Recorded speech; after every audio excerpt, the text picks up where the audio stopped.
Oke, selamat pagi anak-anak.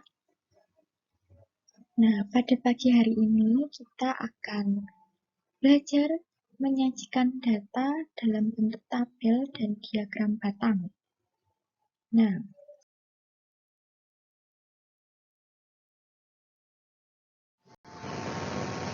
langkah-langkah menyajikan data dalam bentuk tabel dan diagram batang. Nah, kita belajar dari menyajikan data dalam bentuk tabel.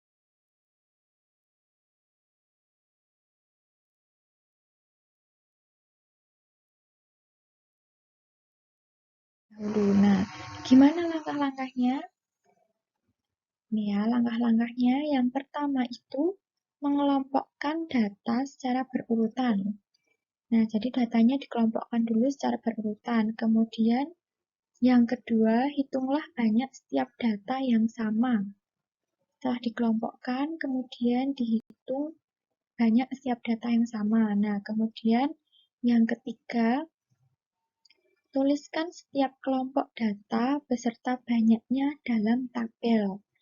Nah, kita beri contoh menyajikan data dalam bentuk tabel. Tadi langkah pertama adalah mengelompokkan data secara berurutan. Nah, misalkan di sini ada data nilai ulangan matematika 15 siswa. Nah, datanya sebagai berikut. Ada yang nilainya 7, 6, 8, 8, 7, dan seterusnya. Nah, langkah pertama adalah mengelompokkan data secara berurutan. Nah,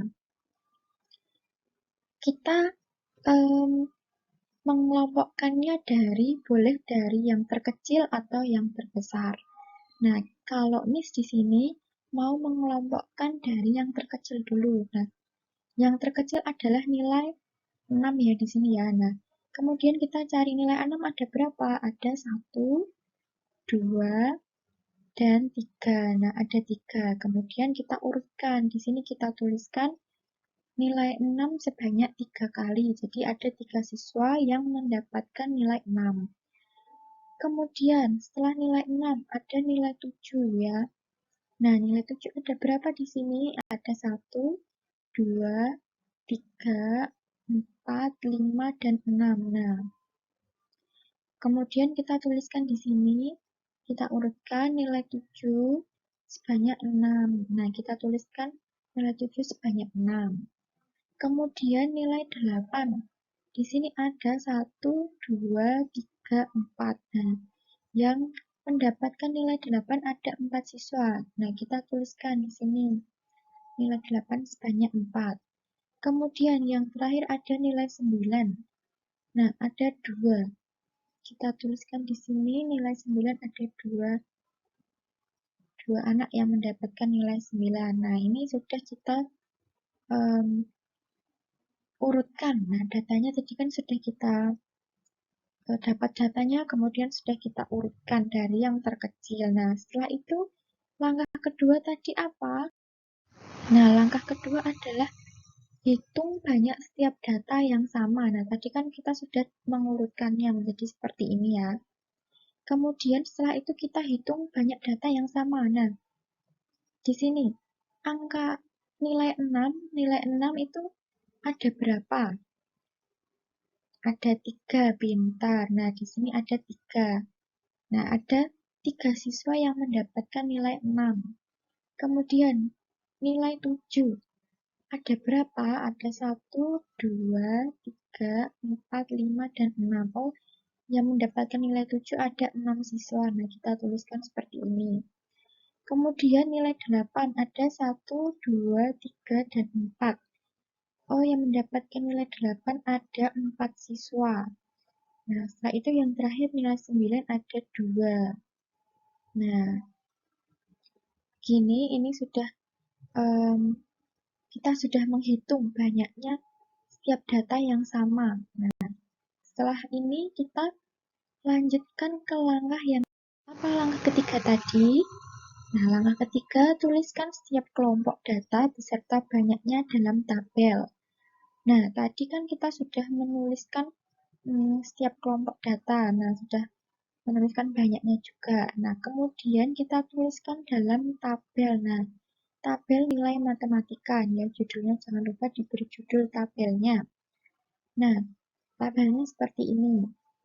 Kolom pertama itu nilai dan kolom kedua itu banyaknya siswa. Nah, nilai 6 tadi kan ada 3 siswa yang mendapatkan nilai 6. Kemudian nilai 7 ada 6 siswa. Kemudian nilai 8 ada 4 siswa. Dan yang mendapatkan nilai 9 ada 2 siswa. Nah, jadi tabel nilai matematika dari data yang sudah diketahui tadi adalah seperti ini.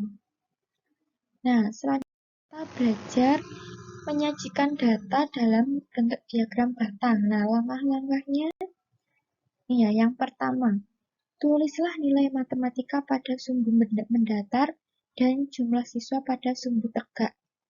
Kemudian yang kedua, buatlah batang pada setiap nilai matematika setinggi banyak siswa. Kemudian yang ketiga, pastikan jarak antara setiap data sama besar. Nah, kita gunakan contoh data yang tadi ya. Langkah yang pertama, menuliskan nilai matematika pada sumbu mendatar dan jumlah siswa pada sumbu tegak. Nah, ini ya, masih menggunakan data yang tadi. Tadi kan kita sudah memperoleh tabel nilai matematika sebagai berikut. Kemudian kita tuliskan, kita buat ini dulu, apa namanya, diagramnya. Nah, kemudian kita tuliskan nilai matematika. Nah, nilai matematika pada sumbu mendatar. Ini ya, sumbu mendatar ini. Dan jumlah siswa, banyaknya siswa ini pada sumbu yang tegak nih. Nah, nilai matematikanya kan ada 6, 7, 8, dan 9. Kita tuliskan di sumbu mendatar. Kemudian banyaknya siswa pada sumbu tegak. Nah, banyaknya siswa ada 3, 6, 4, dan 2. Nah, kita urutkan dulu dari yang terkecil. Nah, jadi sini kan 1, 2, 3, 4, 5, dan 6. Nah, kita tuliskan. Langkah yang kedua adalah buatlah batang pada setiap nilai matematika setinggi banyak siswa. Nah, ini tadi datanya, kemudian tadi kita sudah menuliskan seperti ini. Nah, buat batang pada setiap nilai matematika setinggi banyak siswa. Nah, nilai 6 ada 3 siswa. Nah, nilai 6 sebanyak 3 siswa. Nah, tingginya sebanyak banyaknya siswa ini ya. Kemudian nilai 7 ada 6 siswa. Nah, angka 6 di sini, banyaknya siswa 6 di sini. Kemudian nilai 8 sebanyak 4 siswa dan nilai 9 sebanyak 2 siswa. Nah, ini jadi tingginya itu setinggi banyaknya siswa. Dan setelah itu, langkah yang ketiga adalah pastikan jarak antara setiap data sama besar. Nah, ini ya, ini tadi sudah kita dapatkan.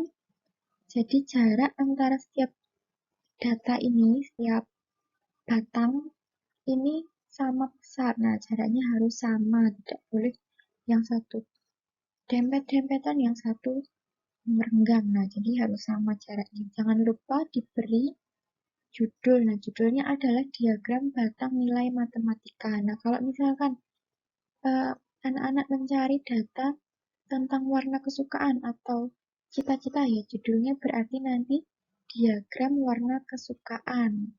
Nah, gitu.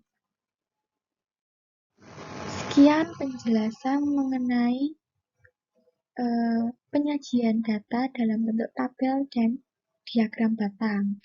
Sampai bertemu lagi pada pertemuan selanjutnya. Selamat belajar dan sampai jumpa. Tetap semangat. Bye.